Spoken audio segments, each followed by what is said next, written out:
Olá, nós vamos apresentar o nosso trabalho sobre o período crítico de interferência das plantas daninhas na cultura do milho. Nossos colegas Gustavo e Pedro, juntamente comigo, Yuri. Então, o experimento ele foi conduzido na Universidade do Oeste de Santa Catarina, de São José do Cedro, no ano de 2013 e 2014. Então, o Manual de Adubação e Calagem do ano de 2004 foi utilizado para fazer as recomendações de adubação e calagem. Para efetuar o experimento, foi feita a dessecação da área 15 dias antes da semeadura, com o uso de glifosato, média de 3 litros por hectare, para o controle principalmente da cultura do trigo, mas também de outras plantas daninhas, como a guanchuma e a corda de viola.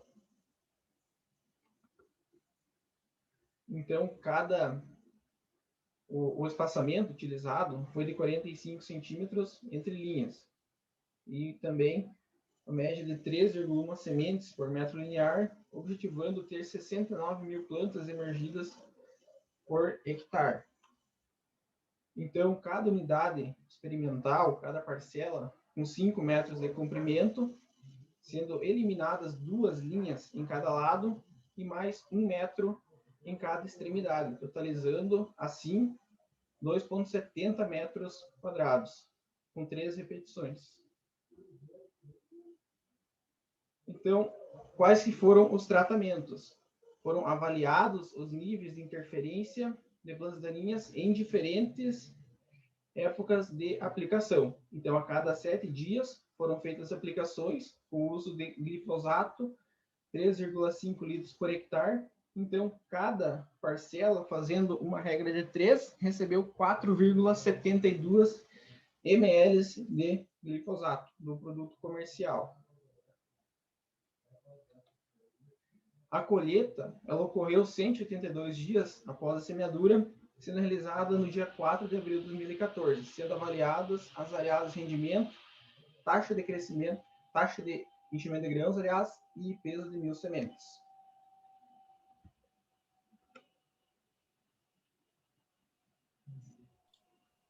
Olá, boa tarde, então. Vou falar então um pouco sobre os resultados de discussões do trabalho. Então, nesse trabalho, foi diagnosticado então que a presença de plantas daninhas afetou o rendimento da cultura do milho de forma significativa. E segundo o Verejo, no estágio vegetativo 3, 7 e 10, é onde então ocorre afetam diretamente então o rendimento das culturas. É nesses estágios então que a determinação de potencial da produção, tamanho da espiga, quantidade de folhas e espigas são determinados. E pode passar.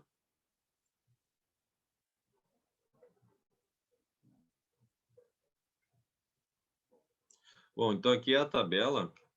Ela fala então sobre a interferência de plantas daninhas sobre o rendimento da cultura do milho. Como podemos ver aqui, o Yuri já falou, foi feita então a aplicação a cada 7 dias. Então, aqui nós temos as 6 primeiras semanas, que foi 0, 14, 21, 28, 35, 42, foi. Então, esses aqui não diferiam significativamente entre si. Isso foi feito pelo teste de Tukey. E comparando, então, a aplicação que foi feita no dia 28, dias após a emergência, ela teve maior produtividade. E comparando, então, com a testemunha, que foi de 4.600 quilogramas, foi uma perda de 56% na produção. Então, com isso, a cultura é altamente suscetível nos períodos de interferência das plantas daninhas, por naqueles estágios vegetativos, 3, 7 e 10. Tá.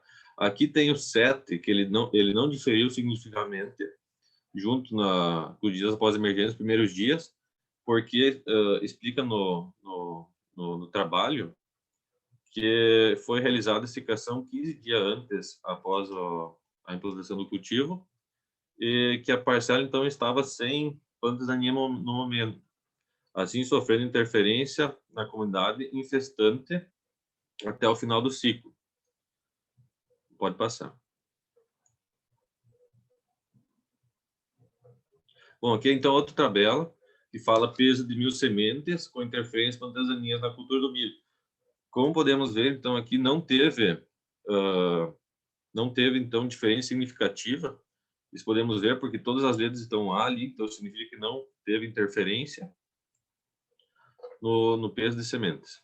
Pode passar. Então, essa tabela, ela fala sobre taxa de crescimento, de enchimento de grãos na cultura do milho. Então, a taxa de crescimento de enchimento de grãos é a relação entre o rendimento de grãos pelo número de dias da antese à maturação da cultura. Como podemos ver aqui, então, as primeiras semanas de feito o tratamento dos dias após a emergência, não teve diferença significativa até a 7ª semana. Após isso, ocorreu então a diferença significativa. Quanto mais tempo foi demorado fazer a aplicação, menor foi a taxa de vencimento de grãos. Pode passar.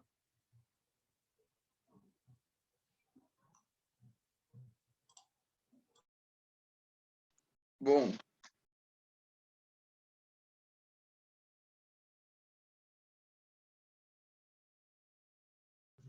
Liga teu áudio, Gustavo. mutado aqui. Bom, conforme os dados que os nossos colegas apresentaram acima, os autores do artigo fizeram umas análises e determinaram que o período anterior à interferência ele teria como admitido uma perda de 5% do rendimento do milho, ou seja, enquanto não houvesse 5% de perda no rendimento, a gente estaria ainda no período anterior à interferência, então as plantas não teriam interferência. Agora, já para o período crítico de prevenção à interferência, também foi admitido uma taxa aceitável com uma perda de 5% a partir do período anterior à interferência, ou seja, ele teria que ter uma perda de 10%, porque ele teria que perder 5% do período anterior à interferência e depois ele teria que, a partir dessa perca, perder mais 5% para então ele chegar no período crítico de prevenção à interferência. Esse período encontrado para o período anterior à interferência foi de 21 dias depois da planta emergir. E para o período crítico da prevenção à interferência seria do dia 21 depois da emergência até o dia 42 depois da emergência. E após o término do período crítico de prevenção de interferência, a gente tem o período total de prevenção de interferência, que no caso seria a soma do PAI com a soma do PCPI. Então ele seria do dia 0 até o dia 42 depois da emergência. Vou passar. Aqui o gráfico mostra o que eu acabei de falar. Do dia 0 até o 42, a gente engloba o PAI, o PTPI e o PCPI, que seria o período anterior à interferência, o período total de prevenção da interferência e o período crítico de prevenção à interferência.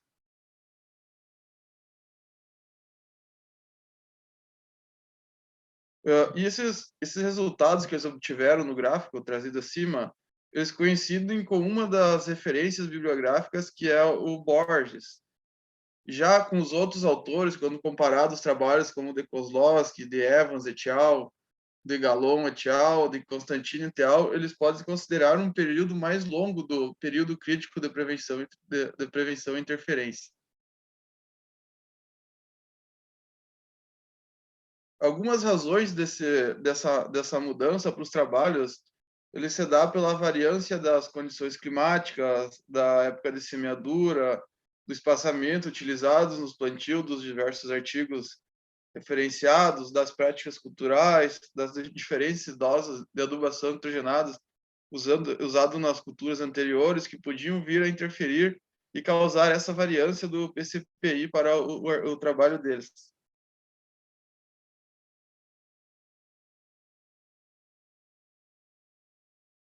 A conclusão.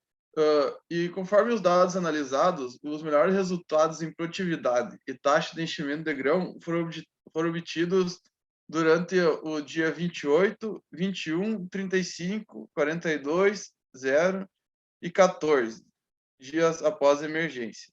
E para o peso de 1.000 sementes, não houve um efeito significativo, como o Pedro apresentou antes, nem o resultado diferiu significativamente de um do outro.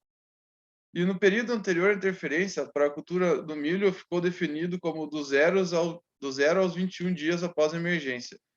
Já o período crítico de prevenção à interferência ocorreu entre o dia 21 e 42 dias após a emergência.